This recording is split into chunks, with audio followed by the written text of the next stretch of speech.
A wave of protests and clashes is shaking China. Recently, China has seen an increase in protests and clashes between citizens and authorities. The situation is particularly acute in Guizhou province, where local residents are against the forced cremation of the dead.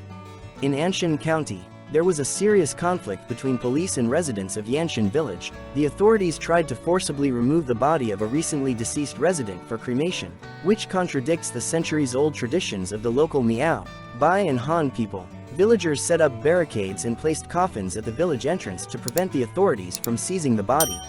On August 4th, more than 100 armed police and officials attempted to break through the barricades but were repelled by local villagers. However, on August 5th, authorities deployed a large police force to suppress the protest. They cut off electricity and communications in the village and used tear gas. Many residents were injured and arrested. More than 1,000 police officers and 100 vehicles were reportedly deployed for the operation.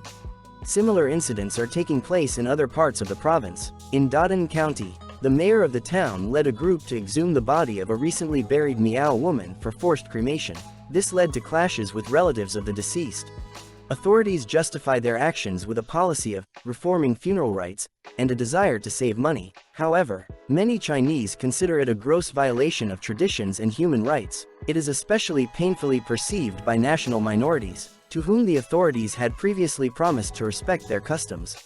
Protests are not limited to issues of funeral rites. Workers' demonstrations demanding payment of wages, protests by defrauded sharecroppers, and demonstrations against land seizures are erupting all over China. In 1 week alone in early August, there were 11 peasant uprisings in 9 provinces, 7 labor protests, and several other actions. It is noteworthy that protest sentiments are penetrating even the ranks of officials and law enforcement officers. Several civil servants have publicly made accusations of corruption and abuse against their superiors. This may indicate growing discontent within the system itself.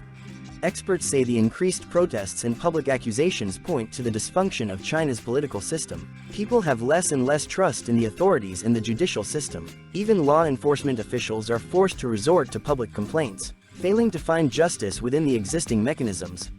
It is noteworthy that the authorities are in no hurry to completely block information about the protests in social networks. Some analysts believe that the CCP leadership may use this situation to identify disgruntled and oppositional elements with a view to their subsequent elimination.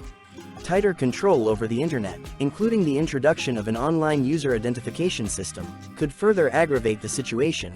People are rushing to express their discontent, fearing that in the future such an opportunity may disappear.